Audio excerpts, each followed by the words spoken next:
Bueno, ¿qué tal? Buen día a todos. Vamos a seguir con nuestras clases. ¿Sí? La idea de hoy entonces es, nos estamos preparando para la integral de línea. ¿Sí? La clase que viene vamos a definirla. Pero antes tendríamos que charlar un poquito sobre campos vectoriales y ver de qué se trata esto. ¿Sí? Entonces hoy vamos a dedicarle toda la clase. Entonces para poder hablar de eso, primero veamos qué es un campo escalar. ¿Sí? ¿Qué es un campo escalar? Vamos a trabajar entonces en el espacio, ¿sí? Entonces vamos a trabajar en 3 dimensiones, pero se puede extender a n dimensiones, ¿sí? Pero entonces la idea es que tenemos algún tipo de sólido en el espacio, ¿sí? Vamos a llamarlo D, y entonces agarramos algún punto de ese sólido y a cada uno de esos puntos le vamos a asignar un valor, un número, ¿sí? Que se llama un escalar justamente, ¿sí? Entonces a cada uno de esos puntos le asignamos un valor. Cuando recorremos todos los puntos, ¿sí? Tenemos una función. Entonces para cada uno de los puntos dentro de ese sólido le asignamos un valor distinto. O sea que tenemos una función que depende en qué punto estemos parados, ¿sí? Que nos devuelve justamente un número.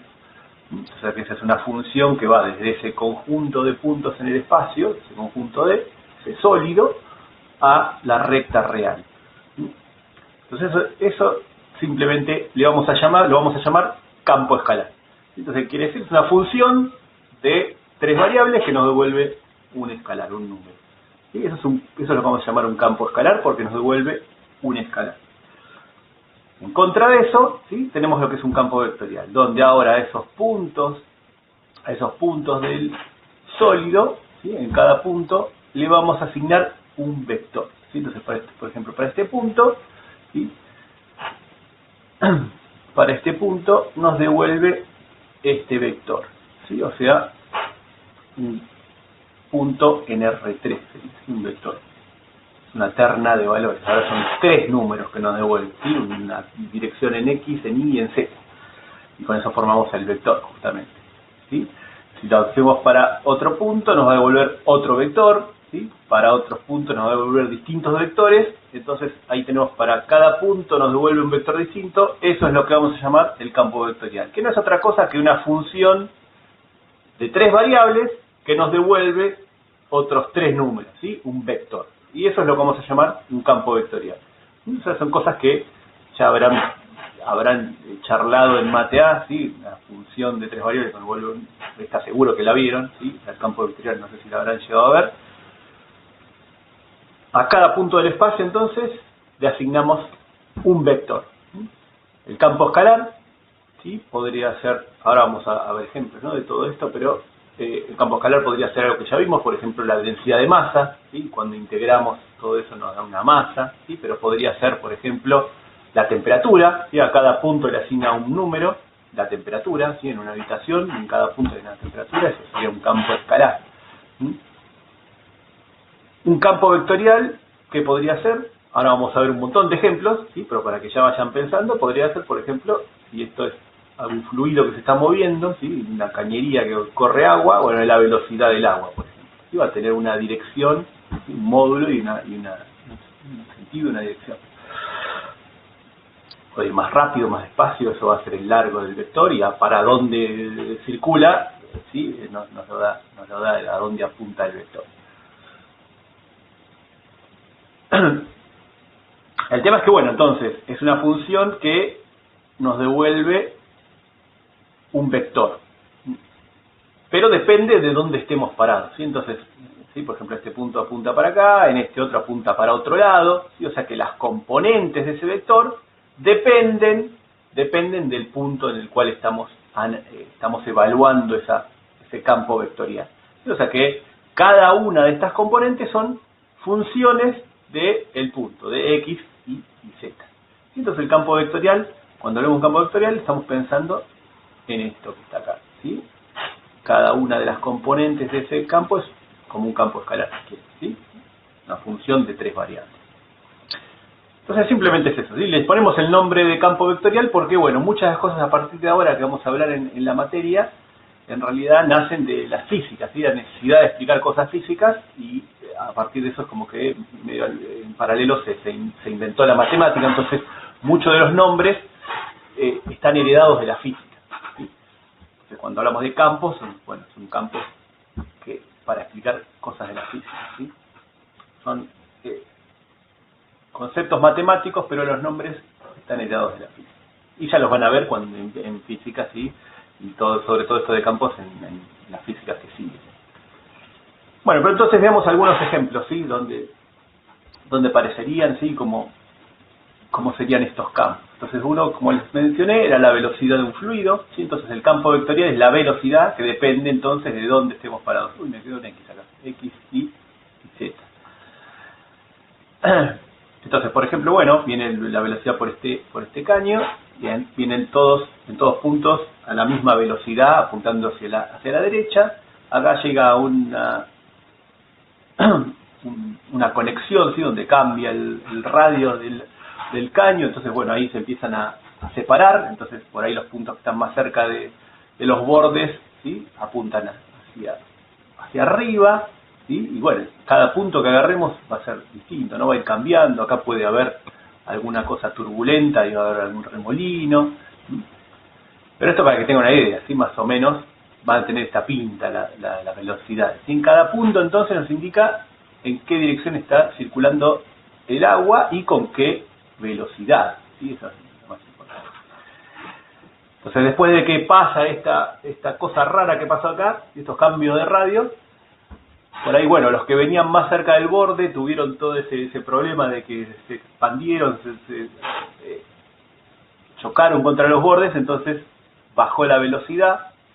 En cambio, los que venían por el medio siguieron casi sin perturbaciones, ¿sí? Y estos siguieron con la misma velocidad, ¿sí? Entonces tiene una velocidad más chiquita que los del medio, ¿sí? Bueno, todo esto los que sigan algún tipo de ingeniería hidráulica, aeronáutica, ¿sí? Para soñar con estas cosas, o sueños o pesadillas, no sé, eso depende de cada uno. Esto es como muy, muy básico y mentira, seguramente, ¿sí?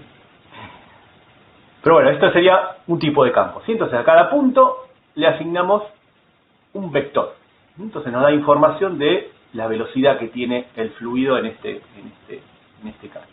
Otro que puede ser, bueno, puede ser el flujo de calor, ¿sí? Tenemos un cuerpo en el cual acercamos una fuente de calor y una fuente de frío. Entonces, como tenemos una fuente de calor y una fuente de frío, va a haber lo que se llama un gradiente de temperatura, ¿no? Esta punta del cuerpo va a estar muy caliente, esta va a estar muy fría, entonces va a haber un flujo, ¿sí? Esto va a tender a equilibrarse, ¿sí? Entonces va a haber un flujo de calor de la parte caliente a la parte fría, eso por cómo se define,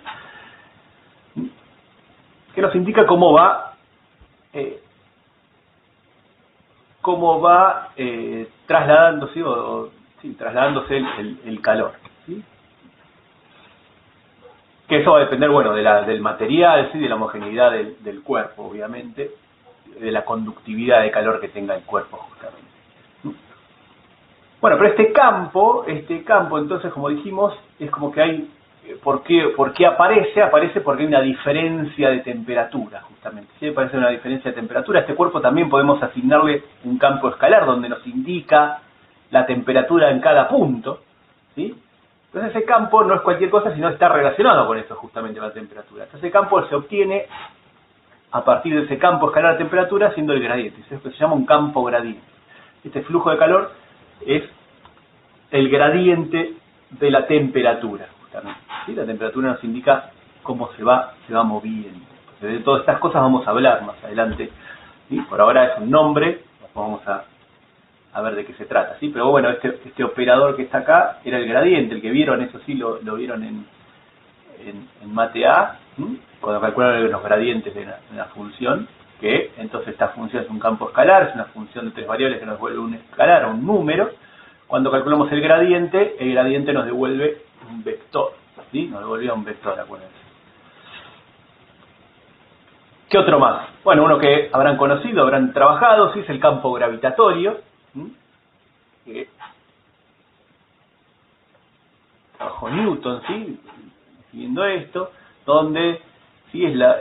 Tenemos la fuerza de atracción entre dos cuerpos, y estas son las masas de los cuerpos, m chica y m grande, G es la constante gravitatoria, y esto ya está escrito en forma vectorial, ¿no? Por ahí ustedes se acuerdan de la secundaria que estaba escrito, no debería ser 1 sobre r al cuadrado, acá, bueno, pero está escrito en forma vectorial, lo que vieron ustedes era ya en lineal, en una recta, seguramente, pero esto ya sirve para cualquier punto del espacio. Entonces acá hay un r dividido r al cubo que nos queda el 1 sobre r cuadrado, que se acordarán que la fuerza decrece con la distancia al cuadrado, ¿no? Entonces acá tenemos una masa, la masa m, ¿sí? Y si ponemos una masa chiquita va a aparecer una fuerza de atracción, ¿sí? La fuerza de atracción depende entonces de la masa grande y siempre apunta, ¿sí? Justamente como es menos r, ¿sí? Menos r es el punto donde está, y apunta hacia el origen, cuando tenemos la otra masa en el origen. Y claro, como es dividido r al cubo, ¿sí? A medida que nos alejamos, ¿sí? va decreciendo esa fuerza, ¿sí? Esto es un campo gravitatorio. Después podríamos tener un movimiento giratorio, ¿sí? Que a ver, de paso vamos a aprovechar para ver cómo graficar estas cosas. Entonces, ahora pongo el lindo y final, pero primero tratemos de ver cómo mirar estos campos, ¿sí? Porque recién dibujamos flechitas, pero vamos a ver un poquito, que también tienen ahí unos ejercicios para hacer en la guía, cómo haríamos esto. Entonces, ¿qué quiere decir esto? Este campo es y menos x, ¿sí? O sea que, supóngase que nos ponemos acá, en el punto, 0, 1. O sea, 0 en x, 1 en y. Entonces, ¿qué dijimos? Que a cada punto, de paso, este campo es un campo en el plano, ¿sí? Tiene dos componentes, o sea que también podemos hablar de un campo en el plano, que es lo mismo que un campo en el espacio, pero con la componente z0, ¿no? Sería equivalente. Esa idea la vamos a usar un montón de veces. Entonces, a cada punto le vamos a asignar un vector. Entonces, ¿qué vector le asignamos a este punto? Entonces, bueno, estamos haciendo el campo en el punto, este campo vectorial, en el punto 0, 1. Entonces, ¿esto quién es? Bueno, este campo es la coordenada y, ¿sí? Es y, o sea que y, ¿cuánto vale? Vale 1, menos x. Bueno, pero x vale 0. O sea que es el vector 1 en x, 0 en y. 1 en x, 0 en y sería una cosa así, ¿sí? Entonces este es el vector 1, 0. Hagamos otro entonces. Ahora el 0, 3, por ejemplo. ¿Sí? Estaría por ahí. Entonces el campo vectorial en el punto 0, 3, ¿sí? Nos devuelve un vector. Donde la primera coordenada es y, ¿sí? Es y. Es la coordenada y del punto. ¿Sí? Es la coordenada y del punto. Bueno, la coordenada y del punto es 3. O sea que este va a valer 3. Y menos x. Menos x vale 0. O sea que acá va a ser un vector que tiene 3 en x y 0 en y. ¿Sí? O sea que es este vector. 3, 0. Es este vector. Hagamos otro, a ver un poco más interesante. A ver, veamos un punto por acá. El 3, 3. El 3, 3. Entonces, ¿cómo sería? Entonces, en este punto, el 3, 3, ¿sí? Ahí tenemos que poner un vector. ¿Para dónde va a apuntar? Bueno, esto sería y, la coordenada y sería 3, y acá la segunda coordenada sería menos x, o sea que sería menos 3. ¿Sí? O sea que acá el vector es 3 en x, pero en y es negativo, apunta hacia abajo, ¿sí? O sea que sería este vector que está acá, ¿sí? Sería el vector 3 en x, menos 3 en y, apunta hacia abajo. Bueno, y así podríamos hacer con todos, ¿sí? Si quieren podemos hacer algún otro, no sé, hagamos uno de por acá, de por acá, por ejemplo, el último, el b de Entonces este sería el punto 3 en X, 0 en Y. ¿Sí? Entonces nos devuelve un vector que va a ser Y, que es 0, y menos X, que sería menos 3. ¿Sí? O sea que acá nos quedaría un vector que en X vale 0 y en Y valdría menos 3. Este tipo de campos es el que se usa para representar el clima, que son vectorcitos que representan el flujo no sé si el viento de la marea, creo que era. Bueno, puede Creo ser que son cualquier del clima. cosa, pero sí, puede ser cualquier cosa, exactamente. No sé, sea la velocidad de los vientos, las nubes. Se usa para un montón de cosas, ¿sí? Entonces, el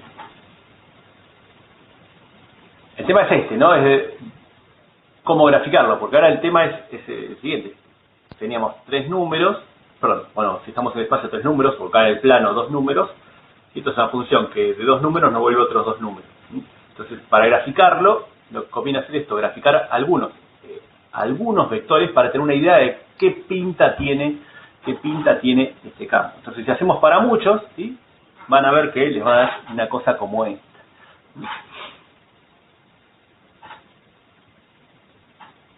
Entonces, fíjense algo para ir explicando. Entonces, esto nos da una idea de qué pinta tiene el campo. Y ahora vamos a hablar un poquito más de esto. Parece como que hay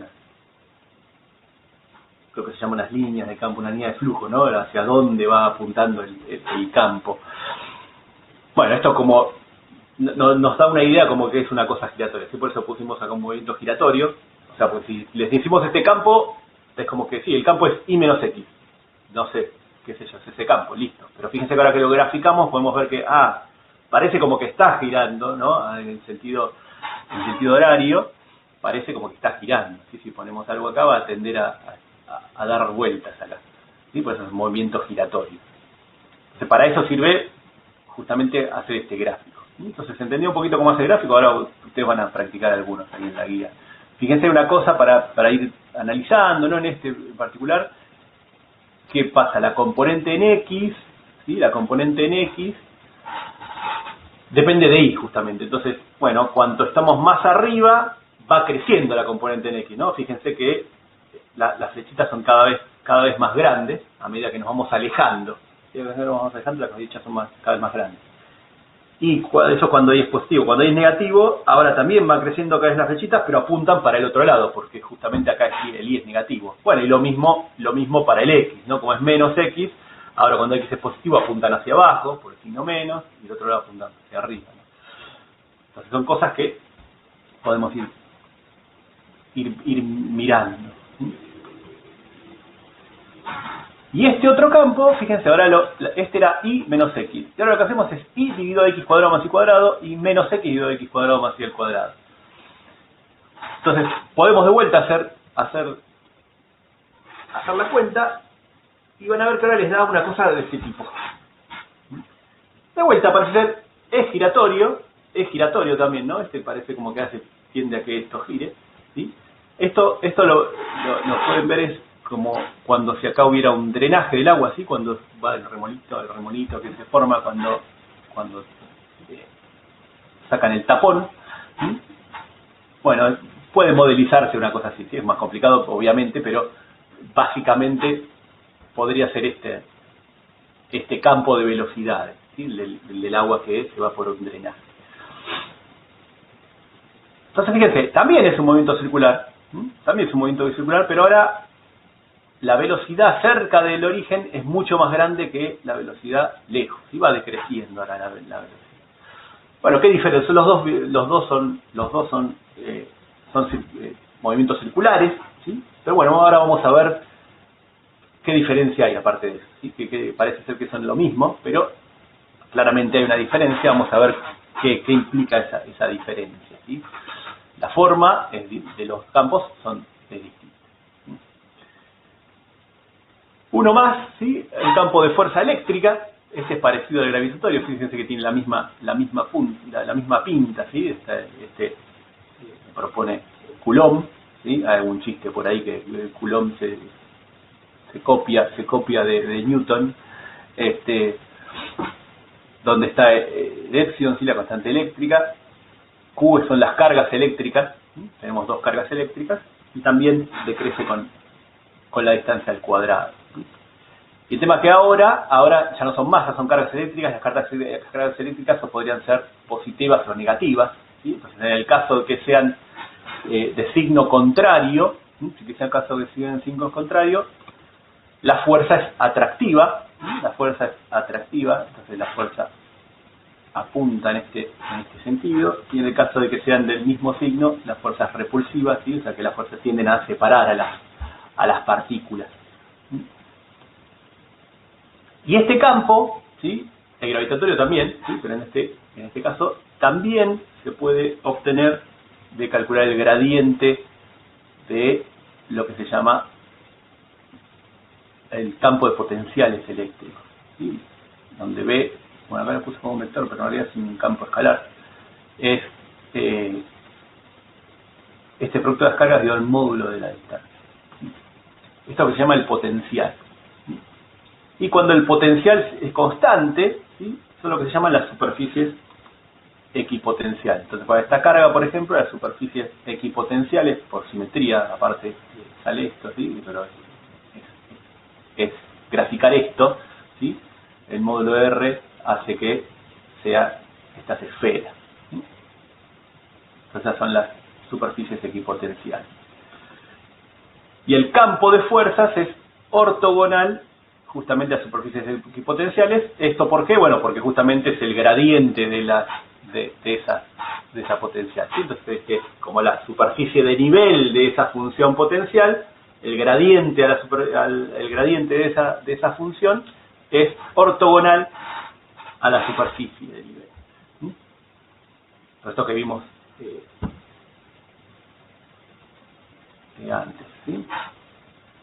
Bueno, todas estas cosas vamos a seguir charlando, viéndolas en detalle, ¿sí? Se los voy poniendo como ejemplos, ¿sí? Pero todas estas cosas vamos a ir charlando. Bueno, entonces vimos que en los circulares, por ejemplo, ¿no? Parecía como que había unos caminos que seguían. Si poníamos una pelotita ahí, parecía que había unos caminos que seguían, que me los daban en el campo. Bueno, entonces eso podríamos verlo para cualquier campo, ¿sí? Y eso se llama las líneas de campo, justamente. Entonces, ¿qué necesitamos? ¿Sí? Que tenemos un campo. Bueno, la idea es ver si hay una curva, ¿no? Que si pongo una partícula acá, bueno, la partícula va a seguir una determinada curva, ¿sí? Va a seguir una determinada curva.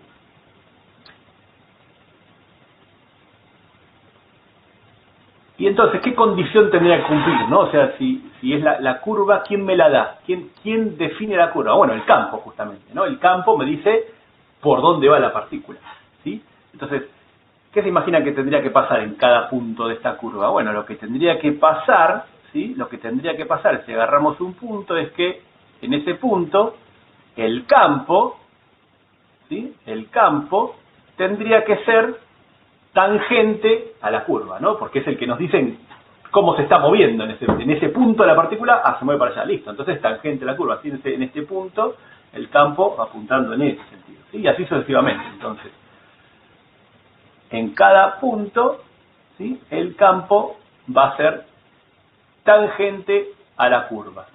Bueno, pero ¿quién nos definía la tangente de la curva? Bueno, lo vimos el otro día, ¿sí? El R' de t. ¿Sí? Tenemos la curva parametrizada con el R de t. El R' de t es el que nos define la dirección tangente. ¿Sí? Entonces, ¿qué necesitamos? ¿O qué tiene que cumplir la curva? ¿Sí?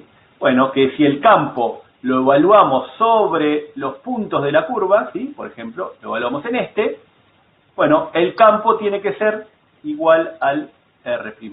Entonces, esta es la condición que tiene que cumplir esa curva, ¿sí? Lo que no sabemos es la curva, justamente. ¿Quién es R de t? ¿Sí?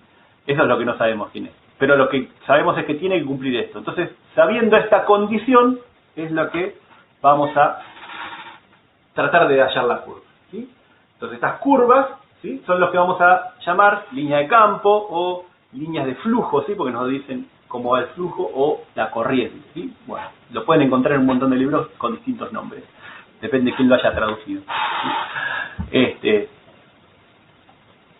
Entonces esto es algo interesantísimo para saber porque nos da un montón de información justamente del campo, ¿sí? Las líneas de flujo o la línea de corriente. Y dependiendo de la aplicación va a tener algún sentido físico o no, ¿sí? En general, sí. Entonces ahora, a ver, muchas de las cosas que las vamos a ver de acá a fin de año, ¿sí? Son las herramientas matemáticas. Entonces es como una primera mitad.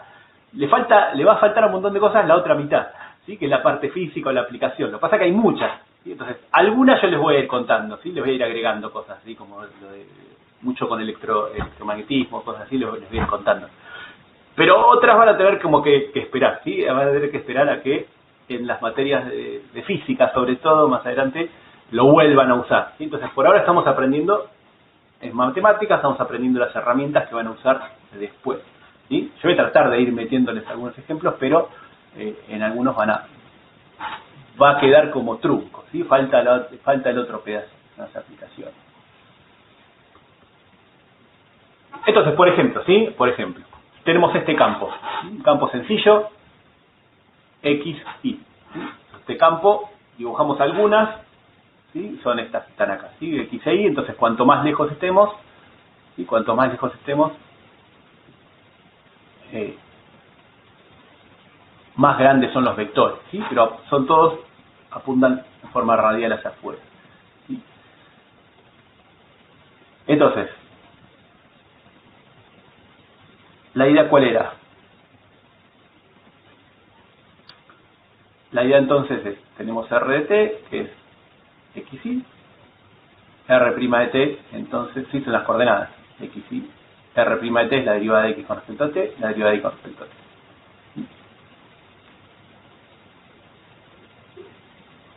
Entonces lo que queremos hallar nosotros es quién es R de t, ¿sí? Entonces, ¿qué dijimos? ¿Qué necesitamos? Bueno, necesitamos que R' de t sea igual al campo evaluado en R, ¿sí? Bueno, en este caso el campo, entonces, es sencillo, es X, ¿sí? Tiene que ser igual a la derivada de X con respecto a t, y tiene que ser igual a la derivada de Y con respecto a t. Entonces, por un lado tenemos que X es la derivada de X con respecto a t. Entonces, acá, ¿qué queremos hallar? Bueno, que es igual X, ¿sí? A que es igual X en función de t, ¿sí? O sea, la parametrización, justamente. ¿Pero esto qué es? Bueno, este es fácil, ¿no? ¿Esto qué es? Esto que está acá es una ecuación diferencial con las variables X y t. Es una ecuación diferencial, las que vimos en el primer módulo. O sea que seguimos usando todas las cosas, ¿sí? Entonces, ¿cómo la resolvíamos esta? Bueno, esta variable separable, o sea que pasamos todo lo de X con el diferencial de X, todo lo de t con el diferencial de t de esta manera. Entonces, de acá, si lo resuelven, acuérdense, va a dar X igual a una constante por E a la t, ¿sí? ¿Cómo resolverlo? Módulo 1, ¿sí? Ya deberían saberlo fácilmente. Es una de las más fáciles. O sea que esto nos está diciendo cómo es la coordenada X, ¿sí? Para este campo. Y lo mismo podemos hacer para el Y, entonces. Igualar esto con esto, ¿sí? Entonces, en este caso también tenemos la misma ecuación diferencial. De acá el Y entonces es otra constante por E a la t. ¿Sí? Entonces, esta es la curva. Perdón, vamos a poner acá entonces el R de t, ¿sí? ¿Quién es? Es A por E a la t, B por E a la t. ¿Sí? Esta es una parametrización. Entonces, ¿qué podemos hacer? Ahora queremos hallar... Bueno, ¿quién es la curva? ¿Sí? ¿Quién es la curva? ¿Quién es la curva? Bueno, entonces la idea era deshacerse del t, ¿sí? Deshacerse del t. Es decir, bueno, esto es X, esto es Y, entonces fíjense, bueno, acá ¿qué podemos hacer? Podemos dividirla, ¿sí? Podemos o despejar de una a la otra, ¿no? Podemos despejar acá el A a la t y meterlo acá, el E a la t. O sea, la idea es deshacerse del parámetro t. ¿Sí? Entonces, si nos deshacemos del parámetro t, ¿no? De acá, si quieren, vamos a hacerlo. X sobre A es igual a E a la t. Entonces, B por E a la t va a ser B sobre A por X. ¿Sí? Y B sobre A, entonces, pueden tomar cualquier valor, sería una constante nueva. O sea que la curva es y igual a una constante por x, igual a m por x. Bueno, estas son las ecuaciones de rectas que pasan por el origen, ¿sí? Estas son los caminos que sirven, ¿sí? Bueno, como estas son las rectas, ¿no? Pero fíjense, acuérdense que haciendo la parametrización justamente, lo que teníamos eran sentidos, ¿sí? Sentidos que le damos. Entonces, en realidad estos son todas rectas que son semi-rectas en realidad, ¿no? Que apuntan hacia afuera, como es A por E a la T, ¿sí? Van a apuntar todas hacia afuera. Que, ahora que lo vemos con todas las flechitas, tiene sentido que las líneas de flujo para este campo sean estas. Entonces este es un caso muy sencillo y tan sencillo que a veces confunde. Entonces vamos a hacer otro. Este otro campo era que es 1 sobre x, 1 sobre y. Bueno, este podemos graficarlo, ¿sí? Como decimos, entonces cada punto vemos la coordenada x y la coordenada y, y en cada punto ponemos el vector 1 sobre x, 1 sobre y. Claro, cuando estamos cerca del origen, los vectores son largos, ¿no? Como es 1 sobre x y 1 sobre y. Cuando estamos cerca de x igual 0 y y igual 0 son grandes, y a medida que nos alejamos son cada vez más chiquitos los campos. Entonces acá te he dibujado al azar algunos vectores. Pero mucho no nos ayuda mucho, ¿no? Este gráfico, a ver para dónde apunta. Parece ser que van para acá, ¿no? Van todos una cosa así. Pero bueno, para ver exactamente cuáles son las líneas de flujo, lo que podemos hacer es tratar de hallar. Entonces, ¿qué dijimos? Que tenemos que plantear entonces que f de r de t es igual a r' de t. O sea que esto que está acá, ¿sí?, es la derivada de x con respecto a t. Es el r' de t. O sea que la derivada de x con respecto a t es 1 sobre x, ¿sí? Y de vuelta, ¿esto qué es? Una ecuación diferencial.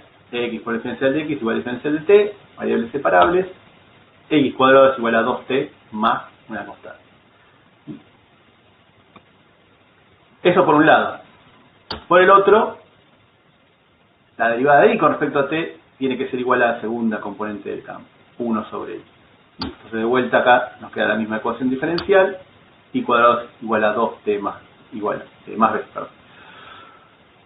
Entonces, con estas dos ecuaciones nos dan las curvas, ¿sí?, parametrizadas. Si queremos graficarlas, sacar rápidamente las curvas, entonces queremos ver qué curvas son, nos deshacemos del parámetro t, acá es bien sencillo, es reemplazar uno del otro, nos queda que y cuadrado es igual a x cuadrado más c.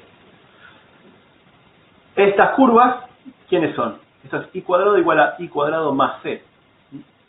Estas curvas, ¿sí?, son lo que se llamaban hipérbolas. ¿Se acuerdan? Porque están, ojo que no son elipses, es y cuadrado menos x cuadrado igual a una constante, ¿sí?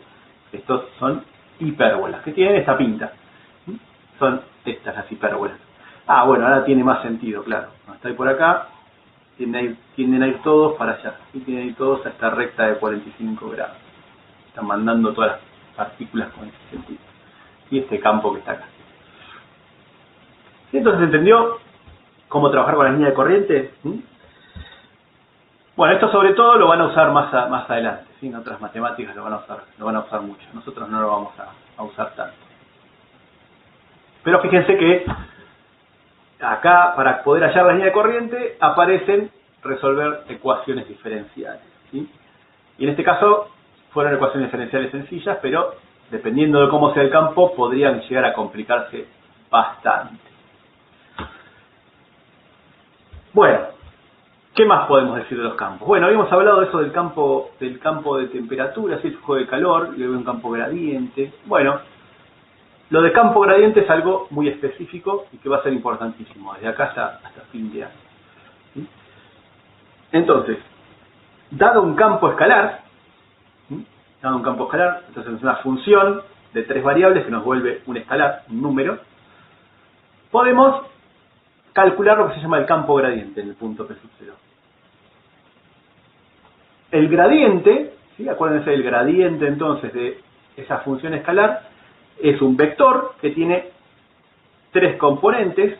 La primera componente es la derivada de la función con respecto a x, parcial, ¿sí? la segundo componente es la derivada de f con respecto a y el tercer componente es la derivada de f con respecto a z. Eso era el gradiente de una función, ¿sí? Cada componente era la derivada con respecto a x y a z.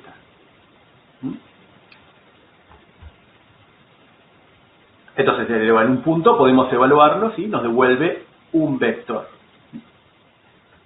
Entonces, f va a ser un campo gradiente, o también lo vamos a llamar conservativo, en algún conjunto D, si existe un campo escalar tal que el gradiente de ese campo escalar sea igual al campo vectorial.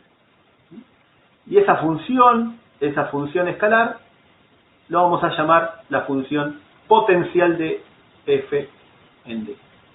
Entonces, un campo va a ser gradiente cuando viene de calcular el gradiente de una función, ¿sí? Que puede no ser siempre, justamente, ¿sí? La idea es esa. Entonces, el campo va a ser gradiente si existe una función escalar que, si le seguimos el gradiente, nos da ese campo. Entonces, por ejemplo, ¿sí? Para entender un poquito, vayamos al plano.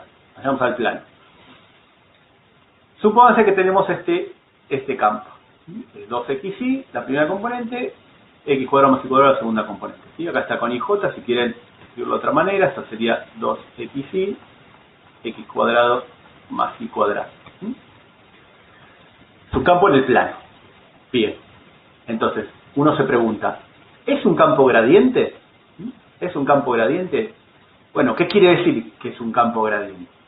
Entonces quiere decir que existe, ahora va a quedar todo escrito, pero déjenme escribirlo, existe una función tal que, si calculamos el gradiente de esa función, eso nos da el campo. Entonces, la función de, en este caso, xy, ¿sí? ¿Qué vamos a hacer? Vamos a calcular el gradiente. El gradiente de esa función es, entonces, la derivada de f con respecto a x, la derivada de f con respecto a y. ¿Y qué decimos? Que esto tiene que ser igual al campo.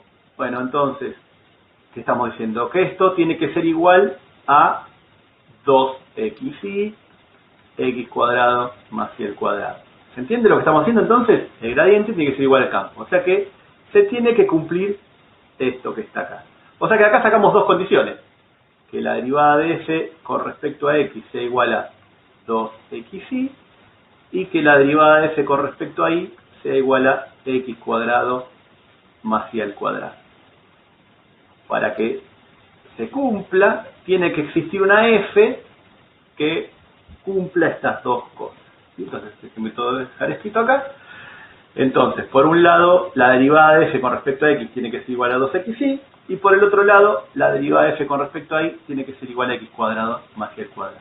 ¿Sí? Tiene que existir entonces una función que cumpla estas dos cosas. La idea es, bueno, a ver, ¿existe esa función o no? ¿Sí? Está tratada ya de esa función. Entonces, ¿qué podemos hacer? Bueno, tratemos de hallarla. ¿Sí? Esto les va a sonar, ¿sí? Les tiene que sonar muchísimo esto, ¿no? Teníamos estas dos condiciones, esto es algo que ya estuvimos haciendo.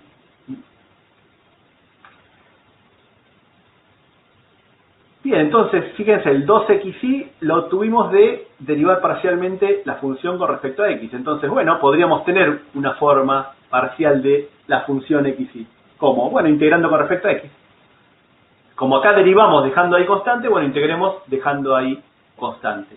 Entonces acá integramos con respecto a x, ¿sí? La primitiva de 2xy es x cuadrado por y.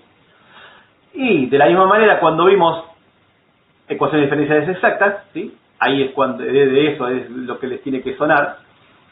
Bueno, como estamos integrando con respecto a x dejando ahí constante, la constante puede depender de y. ¿Sí? Todavía puede depender de y. Entonces, la misma idea que usamos cuando vimos ecuaciones diferenciales exactas. ¿Sí? ¿Por qué entonces de vuelta? Porque si ahora agarramos esto y lo derivamos con respecto a x, nos da 2xy. ¿Sí? La derivada de esto con respecto a x, de la función que depende solo de y, es 0. ¿Sí? Entonces la constante puede ser que dependa de y todavía. ¿Sí? Entonces, ¿ahora qué hacemos? Bueno, ahora la idea es usar esta otra identidad, perdón, esta otra condición, ¿sí? Ahora, ¿qué queremos? Bueno, la derivada de f con respecto a y va a ser la derivada de todo esto con respecto a y. Es x cuadrado más la derivada de hi con respecto a y, que es h' de y. Y esto queremos que sea igual a x cuadrado más y al cuadrado. Perfecto. O sea que ahí justo se cancelaron estas cosas y nos queda que h' es igual a y al cuadrado. Por lo tanto, el h de y es y al cubo sobre 3 más una constante. O sea que, ¿qué hallamos acá? Hallamos entonces que la f de x y es x cuadrado más y al cubo sobre 3 más c. O sea, ¿qué hicimos? Encontramos, ¿sí?, una función escalar f, la función potencial, cuyo gradiente nos da el campo, ¿sí? Si quieren podemos verificarlo, ¿sí? Para esta función calculemos el gradiente. ¿Esto quién es? Es la derivada de la función con respecto a x. Bien, la derivada de esto con respecto a x es 2x. ¿Sí? Sí, por eso quería ver a ver si alguno se daba cuenta, o si me están prestando atención, ¿sí?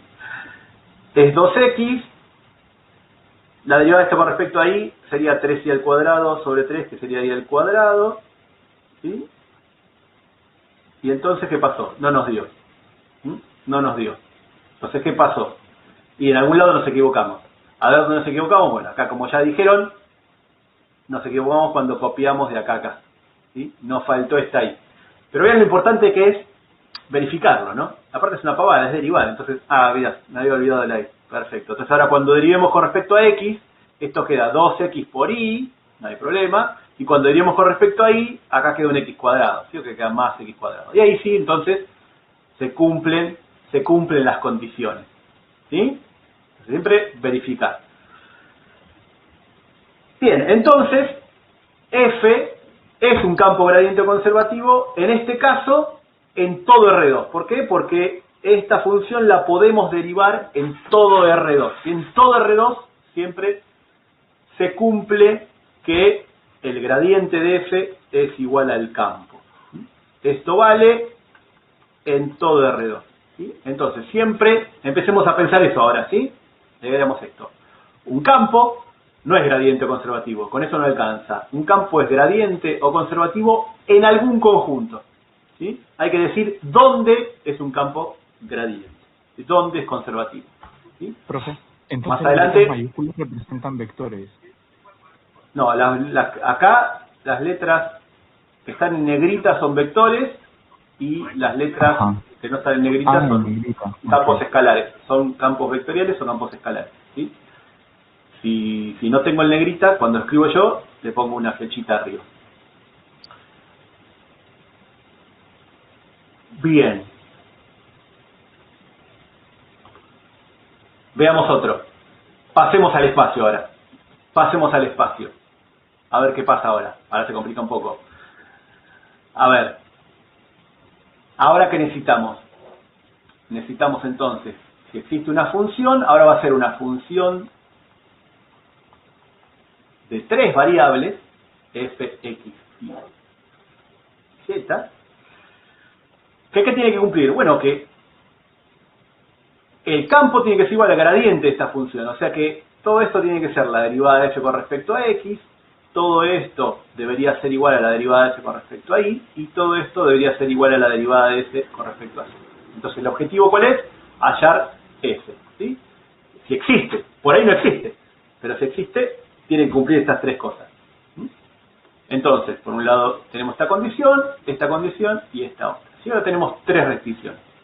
¿Y la idea cuál es? Pues la idea es la misma que antes, ¿sí? La idea es la misma que antes. Bueno, ¿cómo trato de hallar f? Bueno, acá derivamos la función con respecto a x. Bueno, integremos todo esto con respecto a x, ahora dejando a y y a z constantes, ¿sí? Ahora son 3 variables, como derivamos con respecto a x, dejamos a y y a z constantes. Entonces, cuando integremos, vamos a dejarlo constante. O sea que vamos a poder hallar algo parcial de f, ¿sí? F, x y z, integrando todo el primero con respecto a x, ¿sí? Bien, cuando integremos esto entonces, ¿qué nos va a quedar? X y por z, ¿sí? Y por z la primitiva es x, y cuadrado, ahí nos queda el x, y de la x es la x. Más una constante, ¿sí? Pero, ¿qué pasa ahora? Bueno, la misma idea que en ecuaciones diferenciales. Acá es más una constante, ¿sí? Pero ¿qué vamos a hacer con esta f? ¿Cómo obtenemos esto? Es derivando todo esto con respecto a x, dejando a y a z constantes. Entonces fíjense, cuando derivamos todo esto con respecto a x, nos queda 0. ¿Sí? O sea que la constante no solo puede depender de y, también puede depender de z, ¿sí? De las otras variables. ¿Sí? Entonces, ¿se entiende por qué la constante depende de y de z? ¿Sí? ¿Por qué? Porque cuando derivemos todo esto con respecto a x, esta derivada nos da 0 y nos devuelve. ¿Sí? Entonces la constante de integración todavía puede depender de dos variables. ¿Sí? Bueno, entonces sigamos los pasos ahora. Ya sabemos de nuestra función todo lo que tiene x. ¿Sí? Todavía nos falta hallar h y z. Entonces, ¿cómo hacemos? Bueno, aprovechemos la segunda condición. Derivemos todo esto con respecto a y. Entonces, derivamos todo esto con respecto a y. La derivada con respecto a y nos va a dar xz. De esto nos va a dar 2xy. La derivada de la x es 0. Y cuando derivemos h de y z, ojo que es la derivada ahora con respecto a y parcial. O sea que es la derivada de h, que es una función de dos variables con respecto a y. Fíjense que no tiene sentido hablar de h' de y de z, ¿sí? Ojo, los primas los usamos cuando la función es de una sola variable, y está claro, pero acá, si le digo h' de y de z, ¿quién es? ¿Qué derivada es esta? No sabemos, ¿es la derivada con respecto a y o la derivada con respecto a z?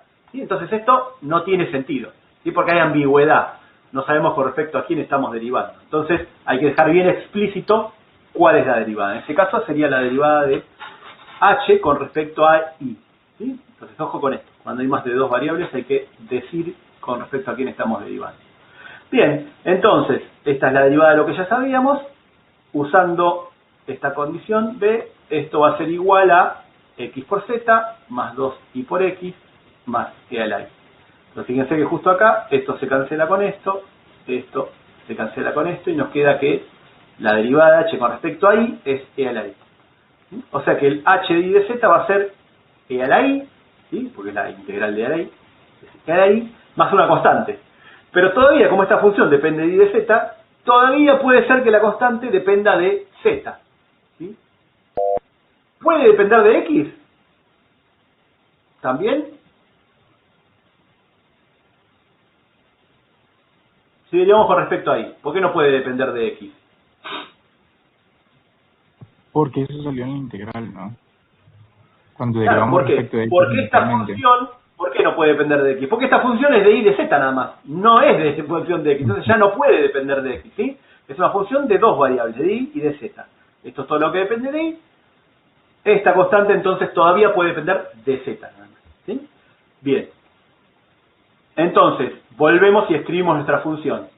X y z más x y cuadrado más e a la x, y acá reemplazamos la h de y de z por lo que acabamos de hallar, e a la y más g de z. O sea que ahora todavía nos falta el g de z, ¿sí? Y como lo hallamos ahora usando la tercera condición. Ahora derivamos con respecto a z. Ojo que no se olviden de volver al principio, ¿sí? De reescribir la f, ¿sí? Siempre después se olvidan términos. Hay que reescribir toda la f y derivar todo esto, no solo la h, no solo esta parte. Hay que volver a la f, la f completa, ¿sí? Entonces la derivada de f con respecto a z es xy más, y en este caso ahora sí, g' de z. Depende de una sola variable, ahora sí podemos poner g'. Y esto tiene que ser igual, según la tercera condición, ¿sí? Tiene que ser igual a xy más e a la z. Creo que esto es igual a xy más e a la z. Este se cancela con esto, g' de z es e a la z, o sea que g de z es e a la z más una constante. Entonces la f, finalmente, volvemos a reemplazar acá en la g de z, por lo que acabamos de hallar, y nos queda que vale todo esto, ¿sí? De vuelta, acá si quieren pueden verificarlo. Hallamos una f cuyo gradiente en todo R2 es igual al campo, perdón, ahora en todo R3 es igual al campo, o sea que el campo es un campo gradiente o conservativo en todo R3. Pudimos hallar una función potencial, ¿sí? Existe una función potencial. Genial, bárbaro, esto, listo. Entonces, ejemplos, pudimos hallar. Hagamos uno más, ¿sí? Hagamos uno más en el espacio. La idea entonces es tratar de ver si es un campo gradiente, si existe la función potencial. Bien, entonces, en este caso vamos a tener que la derivada de f con respecto a x tiene que ser igual a z, la derivada de f con respecto a y tiene que ser igual a todo este segundo componente que es z menos x cuadrado, y la derivada de f con respecto a z tiene que ser igual a x. ¿Sí? Esta es la condición. el gradiente de f igual a f, ¿sí? Campo gradiente es este, ¿sí? En el conjunto donde el campo es gradiente. Bien, entonces hacemos igual que antes, ¿sí? Empezamos con esta condición e integramos. Bien, integramos con respecto a x, eso nos da x y z más una constante que puede depender de y de z todavía, ¿sí? Bien. Y ahora, entonces, derivamos con respecto a y. Derivamos con respecto a y y nos queda la derivada de esto con respecto a y es xz más la derivada de h y z con respecto a y. Sí. ¿La primera derivada no sería 0 con respecto a x? Primera derivada con respecto a x. Digo, y z con respecto a x no sería 0. ¿Pero por qué y z? A ver, para. ¿En dónde? No estamos derivando nada, ¿no? Acá no estamos... A ver. Ah, está definiendo. Esto que está acá, esto que está acá es la derivada de f con respecto a x, ¿sí? No hay que derivar nada. Esto ya es la derivada de f con respecto a x. Sí, me había confundido de que ya había... Perfecto.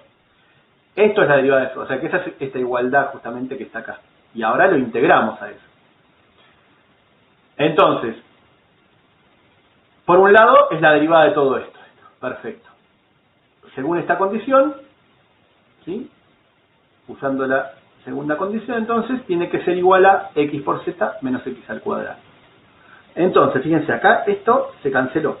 ¿Pero qué nos quedó? Que la derivada de h de la función que depende de y de z, con respecto a y, nos queda que tiene que ser igual a menos x al cuadrado. ¿Sí? Entonces, ¿puede ser eso? ¿Existe alguna función h de y de z cuya derivada con respecto a y nos dé menos x al cuadrado? ¿A qué sería igual h de y de z? ¿Quién es h y de z? Cualquier función que dependa de acá me dicen de y o de z. Menos i x al cuadrado más una, llamémoslo, g de z. ¿Está bien esto? ¿Puede ser? No, no puede aparecer x. No puede ser. ¿Por qué no puede ser? Porque esta función depende de y de z. No depende de x. Entonces no puede ser que dependa de x. ¿Sí? Esta era una de las cosas que verificábamos en Exacta, ¿sí? Una vez que hacíamos la verificación, esto no podía pasar, justamente. Entonces, ¿qué nos está diciendo que pase esto acá? ¿Sí? ¿Qué nos está diciendo que pase esto acá? ¿Que x es una constante? Es que es una variable, ¿sí? ¿Cómo va a ser una constante? Ah, bien. ¿Qué nos está diciendo? No, ¿Qué podemos mal, concluir de esto? Entonces, Que no existe, exactamente. Que si existiera esa función, tendría que cumplir esto. Bueno, no puede ser que cumpla esto, entonces no existe la función, exactamente, ¿sí? Entonces, el campo no es un campo gradiente porque no existe una función que cumpla estas tres cosas al mismo tiempo, ¿sí? Si quieren pueden decir, ay, bueno, por ahí empecé mal, entonces por ahí pueden empezar por este e integrar con respecto a y. Y van a ver que después cuando derivan con respecto a x no les va a dar, ¿sí? Entonces, justamente ahora estamos en problemas, ¿sí? Porque ahora estamos justamente verificando, entonces si nos equivocamos en las cuentas, no nos vamos a dar cuenta. Entonces, en Exacta estaba bueno porque teníamos como una doble verificación. Ahora no la tenemos, ¿sí? Si nos equivocamos y nos da mal, no podemos verificarlo. Acá, el que el que dé esto que esté mal nos está diciendo que no es un campo gradiente, ¿sí? No existe una función que cumpla estas tres condiciones al mismo tiempo, ¿sí? O sea que esto no vino de hacer el gradiente de una función. Este campo no es un campo gradiente. O conservativo. Más adelante vamos a ver, bueno, ¿y para qué quiero saber si es un campo gradiente o conservativo? Bueno, tiene un montón de ramificaciones esto, justamente, ¿sí?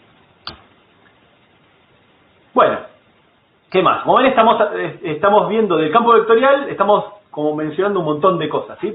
Estamos aprendiendo la herramienta para trabajarla y en todas las clases que vienen, de acá hasta el fin de la materia, hasta el 15 de diciembre, vamos a utilizarlo todo esto. Entonces, ¿qué más podemos hablar de los campos? Bueno, de cómo varían. De cómo varían el campo vectorial. Entonces, si nos movemos un poquito de un punto al otro, bueno, ¿qué pasa cuando nos movemos un cachito? ¿Sí? ¿Qué es lo que ha habido en todo mate A? ¿Vieron eso? ¿Sí? Las derivadas, ¿sí? Los cambios de funciones, es decir, la función, sino que hay un cachito. ¿Cómo varía la función? Bueno, eso era la derivada, justamente, los cambios, las variaciones. Entonces, ahora ya es un poco más complicado, ¿no? También hablaron de variaciones de una función de dos variables, algo vieron con eso, ¿sí? En las derivadas parciales, cuando vieron al final, dependiendo del curso cómo venían, por ahí vieron algo de optimización, ¿sí? Entonces ahora ya es un poquito más complicado, ¿sí? Porque hay que hablar de cómo varía un vector, ¿sí? Entonces el vector va a ir variando también. Entonces, ¿cómo podemos hacer? Bueno, vamos a ver dos cosas, ¿sí? Para estudiar variación. O primero, antes de hablar de eso, ¿sí? El P en realidad, en general uno para no escribir tanto, lo escribe así, ¿no? Pero en realidad, técnicamente habría que escribir lo que escribimos al principio en la primera hoja, ¿no? Entonces el campo es un campo que depende de X y Z, es campo vectorial, y el campo vectorial tiene las tres componentes donde cada una depende de X y Z, ¿no? En realidad es esto, P, Q, X, Y, Z y R. Pero bueno, para no escribir tanto, acostúmbrense que vamos a escribirlo así, ¿no? P, Q y R, pero implícitamente está dicho que están las variables, ¿no? La dependencia de las variables independientes, X, Y, Z. Entonces, si queremos hablar de las variaciones, justamente las variaciones, recién mencionamos que eran las derivadas, ¿sí? Y como son funciones de varias variables, van a ser las derivadas parciales, justamente lo que vamos a analizar, ¿sí? Entonces, acá tenemos esta componente, ¿sí? Que es una función de tres variables, o sea que esta componente va a tener la derivada de P con respecto a X, la derivada de P con respecto a Y y la derivada de P con respecto a Z. Pero acá tenemos más componentes, entonces también va a estar la derivada de Q con respecto a X, la derivada de Q con respecto a Y y la derivada de Q con respecto a Z. Y lo mismo para el R, va a ser la derivada de R con respecto a X, la derivada de R con respecto a Y y la derivada de R con respecto a Z. Entonces tenemos como estas 9 derivadas, que con las 9 tenemos la variación del campo en realidad, ¿sí? Entonces uno podría agarrar y mirar estas 9 derivadas y con eso tratar de hacer un análisis del campo. Bueno, lo que pasa es que ver estas 9 derivadas así por separado es como que no nos va a decir mucho, ¿sí? No nos va a decir mucho. Entonces, lo que vamos a hacer es definir otras medidas de variación, ¿sí? Que por ahí nos da alguna idea, una idea mejor de qué está pasando con el campo, ¿sí? Entonces, una de esas medidas es la divergencia. Y entonces, fíjense, la divergencia de un campo la vamos a definir de esta manera. Es la derivada de la primera componente con respecto a X, que es la primera componente, más la derivada de la segunda componente del campo con respecto a la segunda componente del campo, con respecto a Y. Y la derivada de la tercera componente del campo con respecto a la tercera componente, o sea, Z. O sea que, básicamente, estamos viendo esto, ¿sí? Estamos viendo esto. ¿Cómo se mueve? Sí, de un punto a otro, lo voy a hacer como un poco exagerado, ¿no? Pero es, bueno, este vector que está acá, ¿sí? Bueno, nos movemos así, ¿no? Imagínense que es un diferencial, ¿no? Entonces lo que estamos viendo es, bueno, si nos movemos en X, ¿no? Pónganse, bueno, esto sería en Y. Si nos movemos en Y, ¿cómo cambia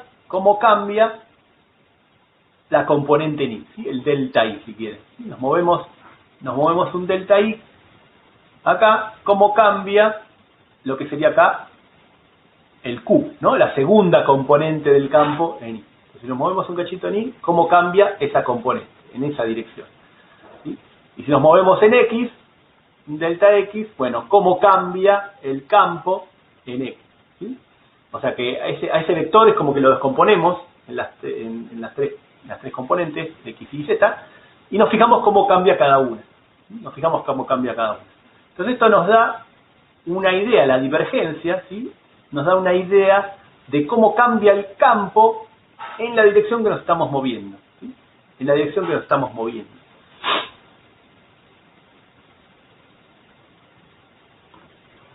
Y otra medida que vamos a ver es el rotor, ¿sí? El rotor. Y el rotor es hacer esta cuenta que está acá. Es la derivada de R con respecto a I menos la derivada de Q con respecto a Z, eso en la componente I. Fíjense, la divergencia, ¿qué nos devuelve? Nos devuelve un número, nos devuelve un campo escalar, nos devuelve un escalar. Y el rotor nos devuelve un vector. ¿Sí?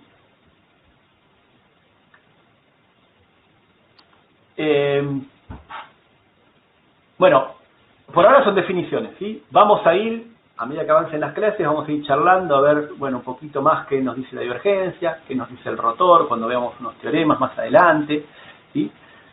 Pero ya podemos ir charlando un poquito. Recién dijimos entonces que la divergencia nos dice cómo va cambiando el campo, ¿sí? Cómo va cambiando el campo en la dirección del movimiento, ¿sí? Porque es, bueno, cómo cambia la coordenada X, ¿sí? La componente X en la dirección de X, cómo cambia la componente Y en la dirección de Y, cómo cambia Y en la componente Y. El rotor, fíjense, ¿no? Entonces acá tenemos las derivadas, algunas derivadas parciales. El rotor, fíjense que no está... ¿Qué tiene? Fíjense que el rotor tiene las otras derivadas. Este tenía la derivada de P con respecto a X, Q con respecto a Y, R con respecto a Z. Y el rotor tiene en cuenta las otras derivadas, ¿sí? Que son las cruzadas. La tercera componente con respecto a la segunda aparece acá, acá aparece la tercera componente con respecto a la primera, ¿sí? Aparecen las otras derivadas. En total con esa acá hay 3 y acá están las otras 6, son las 9 derivadas posibles, digamos, ¿sí? Entonces con la divergencia del rotor tenemos como una idea de qué es lo que está pasando. Y el rotor lo que nos va diciendo, ¿sí? Después vamos a ir viéndolo por qué, pero el rotor nos dice cómo son los cambios en el plano perpendicular al de avance. Entonces tenemos la línea de flujo acá, ¿sí? La línea de flujo, eso es la línea en que va variando el campo. Esto, el rotor nos está hablando de cómo varía el campo en este plano perpendicular.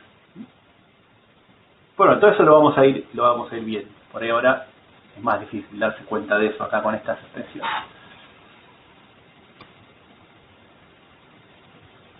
Bien.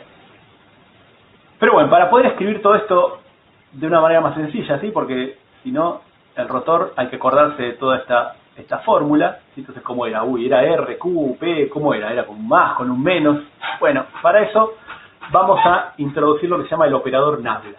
¿Sí? El operador Nabla tiene esta pinta, es un operador, ¿sí? Entonces el operador se aplica a funciones, ¿sí? A funciones escalares o vectoriales. Vamos a ver ahora cómo aplicarlo. Un operador es un vector, básicamente. Este operador es un vector, donde cada componente es la derivada parcial, ¿sí? Esto también lo podemos escribir así si quieren. Es la derivada con respecto a X, la derivada con respecto a Y y la derivada con respecto a Z, ¿sí? Obviamente así solo no tiene ningún sentido, ¿no? Por eso es un operador, hay que aplicárselo a una función, justamente. Entonces, por ejemplo, cuando se lo apliquemos a una función escalar, a un campo escalar, el gradiente de esa función, ¿sí? Es aplicar el operador a la función, es un producto directamente. Entonces, por ejemplo, si ¿qué nos quedaría esto? Esto nos quedaría entonces, es un operador, ¿sí? Entonces nos va a quedar la derivada de f con respecto a x, la derivada de f con respecto a y la derivada de f con respecto a z. Y que era la definición del gradiente, justamente. El gradiente de una función, esto sí lo vieron en Matear, ¿sí? Era la definición del gradiente. Entonces acá estamos aplicando el operador Nabla a ese campo escalar. Ese es el operador gradiente. Entonces aplicarlo es a través de un producto directamente, ¿sí? Aplicarlo a esa función. Pero podemos usarlo de esta manera. En vez de aplicarlo directamente, podemos aplicárselo ahora a un vector, a un campo vectorial, a través de el producto escalar. Y ese es el producto escalar. Entonces fíjense, ¿esto qué sería el producto escalar? Entonces sería el operador Nabla, la derivada de x, la derivada de y la derivada de z. ¿Sí? Lo estamos aplicando, haciendo el producto escalar con el campo. El campo es P, Q y R. Entonces fíjense, cuando hacemos este producto escalar, ¿qué nos queda? El producto escalar es el primero por el primero, la derivada de P con respecto a X, más el segundo por el segundo, la derivada de Q con respecto a Y, más el tercero por el tercero, la derivada de R con respecto a Z. Esto que está acá justamente era la divergencia, justamente. Entonces, el operador nabla producto escalar con el campo es la divergencia. Entonces no nos tenemos que acordar quién era, nos acordamos que la divergencia era el producto escalar del operador nabla con el campo. Y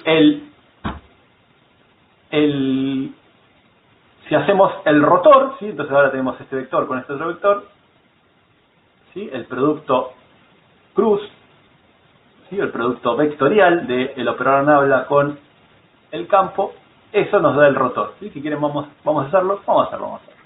Entonces, fíjense cómo era el operador nabla. Entonces, ¿cómo hacíamos el producto vectorial primero, antes de operar nabla? El producto vectorial era I, J, K. En el segundo renglón iba el primer vector, que ahora es el operador, ¿sí? La derivada con respecto a X, la derivada con respecto a Y, la derivada con respecto a Z. Y en el último renglón iba, en este caso, el segundo vector, que es el campo, P, Q y R. ¿Sí? Entonces, para calcular el rotor hay que resolver este determinante, ¿sí? El producto vectorial. Eso entonces es más fácil, ¿sí? No hay que acordarse esta formulita de memoria. Entonces, ¿cómo era esto? Bueno, era en I, ¿no? Lo tachábamos y era este por este, la derivada de R con respecto a I, esto que está acá, menos este por este, la derivada de Q con respecto a Z. Menos la derivada de Q con respecto a Z. Ese en el lugarito. ¿Sí? Entonces, fíjense, de ahí salió esto, ¿sí? La fórmula del rotor. Y en J es la derivada de R en J es la derivada de R con respecto a X menos la derivada de P con respecto a Z, pero cambiado de signo, ¿sí? Por eso está acá al revés. La derivada de P con respecto a Z menos la derivada de R con respecto a X. Y en K, ¿sí? Nos queda la derivada de Q con respecto a X menos la derivada de P con respecto a X. Y entonces, por eso es muy útil verlo con el operador nabla, ¿sí? Para calcular el rotor es hacer este producto vectorial. Es bien sencillo. Entonces, por ejemplo, veamos en alguno de los campos qué nos da esto del rotor, sobre todo. Vamos a analizar qué es lo que pasa y qué nos está diciendo el rotor.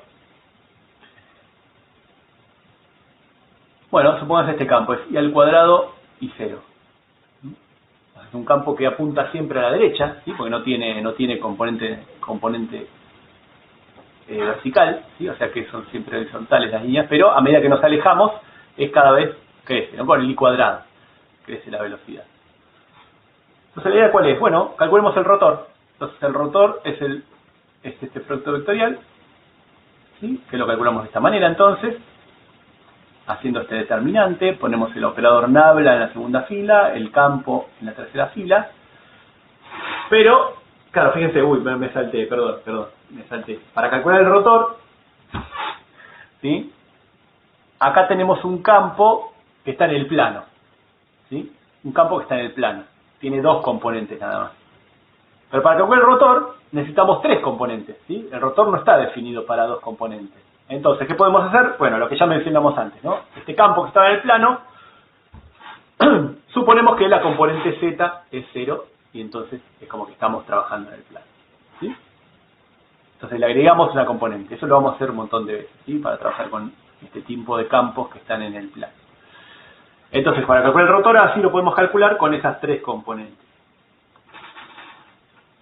Bueno, lo podemos calcular, fíjense que en I y en J nos da 0 porque están estos ceros acá, y en K, ¿sí? Tenemos la derivada de X con respecto a 0, y la derivada de 0 con respecto a X que es 0, y menos la derivada de Y al cuadrado con respecto a Y que es menos 2. O sea que el rotor de este campo nos dio esto. ¿Qué quiere decir esto? ¿Sí? ¿Qué quiere decir el rotor? ¿Qué concepto físico, digamos, nos indica? Bueno, que si ponemos una ruedita acá, ¿sí? Si ponemos una ruedita acá con unas aspas, ¿sí? Bueno, ¿cómo se va a mover esta ruedita? Bueno, como el campo es todo horizontal, ¿sí? Esta ruedita no le queda otra que moverse, ¿sí? O la línea de flujo va a ser una constante, una recta horizontal, ¿sí? Esa es el camino que va a seguir la ruedita. Eso no hay ninguna duda, ¿sí? Es la línea de campo. Si la ponemos acá, como el campo no lo mueva ni para arriba ni para abajo, va a seguir horizontalmente, ¿sí? Con una determinada velocidad. Ahora, ¿qué va a pasar con la ruedita? Y fíjense, acá ya nos podemos dar cuenta, ¿no? Fíjense, la velocidad del aspa de acá arriba es más grande que la velocidad de abajo, ¿sí? Entonces, ¿qué le va a pasar a esta ruedita? ¿Qué se imaginan? Bueno, como acá arriba es más grande que la de abajo, la ruedita, ¿sí?, cuando se mueva un cachito, se va a mover, ¿sí? Se va a mover en sentido horario en este caso, ¿sí? Esta patita azul va a quedar ahora más arriba. Y a medida que se vaya moviendo, esto va a ir girando, ¿sí? Esto va a ir girando. ¿Sí? ¿Por qué? Porque el agua de arriba va más rápido que la de abajo, entonces eso hace que esto vaya girando. O sea que se traslada en esta recta, pero va a rotar sobre sí misma, ¿sí? Va a ir rotando. ¿Sí? Y por eso es que nos dio esto distinto de cero, básicamente. ¿Sí? Esto quiere decir que para este I va a estar rotando. ¿Sí? Nos dio una componente en K, ¿sí?, que va a estar rotando. ¿Sí? Esta componente K que es perpendicular al plano de rotación, básicamente. Esto es para los de arriba. Y si lo ponemos abajo, ¿sí?, para los negativos, ¿qué va a pasar? Ahora es al revés, ¿no? Esta también se mueve en este sentido, pero ahora las de abajo son más grandes que las de arriba. Entonces ahora va a girar en sentido antihorario. Y en este caso, en el de arriba, fíjense que esto era menos 2i, ¿sí? O sea que nos daba negativo con el sentido horario, y en este caso que circula para el otro lado, no le cambia el signo, ¿no? Como el i es negativo, nos va a quedar positivo. Y horario va a dar positivo. ¿Sí? Y si está acá por el medio, ¿qué va a pasar ahí? Bueno, de vuelta se va a mover así, ¿sí?, pero no va a girar, ¿sí? No va a girar en este caso. ¿Sí? Veamos otro ejemplo de los que vimos. A ver los campos circulatorios estos. Era este que teníamos antes, ¿sí? Veamos qué pasa con este campo. Calculemos el rotor. El rotor hay que hacer esta cuenta. Bueno, a ver, entonces, en I es la derivada de este con respecto a I es 0, la derivada de esto con respecto a Z, esto no depende de Z, así que también es 0, ¿sí? O sea que en I nos queda 0, en J la derivada de esto con respecto a, la derivada de 0 con respecto a X es 0, la derivada de todo esto con respecto a Z no depende de Z, también es 0, y en K nos queda toda esta porquería, ¿sí? Porque es la derivada de este con respecto a X, es la derivada de un cociente, ¿sí? Es la derivada del primero, menos 1, por el denominador sin derivar, X cuadrado más Y cuadrado, menos el primero sin derivar, que es X, por la derivada del denominador, que es 2X, o sea que queda 2X cuadrado. Todo dividido el denominador al cuadrado. Y esto menos la derivada de todo esto con respecto a X, ¿sí?, que sería todo esto. Bueno, cuando hagan la cuenta acá, van a ver que todos estos se cancelan, ¿sí? O sea que esto da 0. O sea que el rotor es 0. ¿Esto qué quiere decir? Esto es un campo irrotacional, ¿sí? Si el rotor de un campo da 0, es un campo irrotacional. Y veamos qué quiere decir eso con la ruedita, ¿sí? Veamos qué quiere decir con la ruedita. Bueno, esto se mueve, entonces, ¿qué dijimos? Tiene un movimiento de este tipo, ¿sí? Las líneas de flujo tienen esta forma, es un movimiento circular, se va a trasladar por estas líneas de campo. ¿Y qué le va a pasar a la ruedita? ¿Qué le va a pasar a la ruedita? Bueno, esto se está moviendo, ¿sí? Se está moviendo así. Ahora no es más horizontal, ahora está como girando. ¿El tema cuál es? El tema es que la velocidad acá y acá, la diferencia es tal que esta ruedita, ¿sí?, sigue quedando en la misma posición con respecto a sí misma, ¿sí? Entonces, ¿por qué? Porque si los dos fueran iguales, seguirían la línea de movimiento, ¿sí? Pero como esta es más grande, esta hace que cuando se pasa esta posición, siga quedando apuntando para arriba el azul, digamos, ¿no? Entonces, para este campo, la ruedita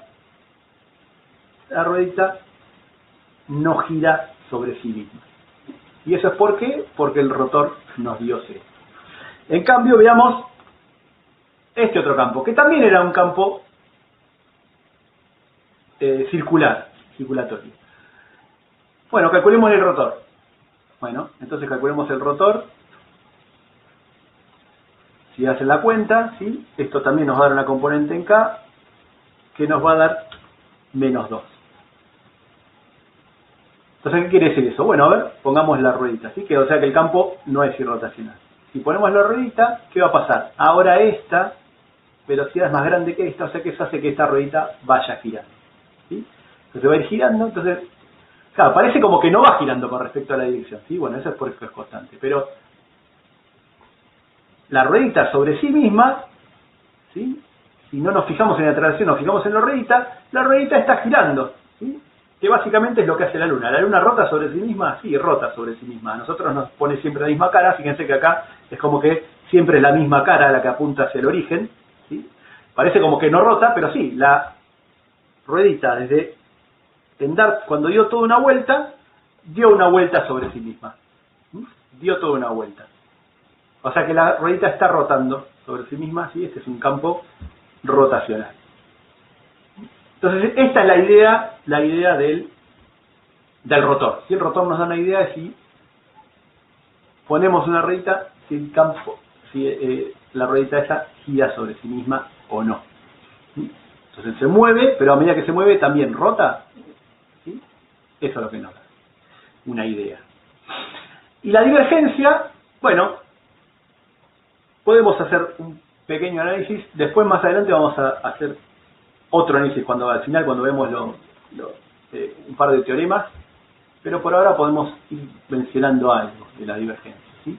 Entonces imagínense que la divergencia, tenemos un campo de velocidad, es un fluido que atraviesa un determinado volumen. Entonces veamos este volumencito, delta X, delta Y, delta Z, y vemos qué pasa, ¿sí? Con este campo.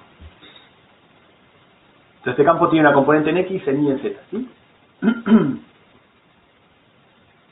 Entonces la idea es ver qué pasa, estamos estudiando las variaciones, entonces la idea es ver qué pasa con el volumen de fluido que entra y que sale. Entonces, esto lo podemos ver así, esto es una velocidad, ¿sí?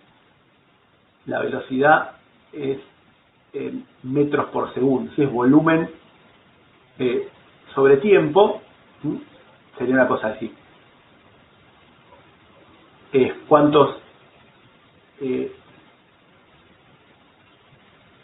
medida, no sé, cuántos litros por segundo entran, ¿sí? O que pasan a través de esta superficie, ¿sí? Entonces eso nos va a dar un volumen por tiempo, esto que está entrando. Y el que sale, ¿sí? Sería la velocidad en X más delta X y Z. Entonces estamos viendo esta diferencia, que pasa de este punto a este punto. ¿Sí? El neto, ¿sí? El neto que pasó acá, ¿sí? El cambio sería esta resta, ¿sí? La resta de esto dividido delta X por delta Z de esto.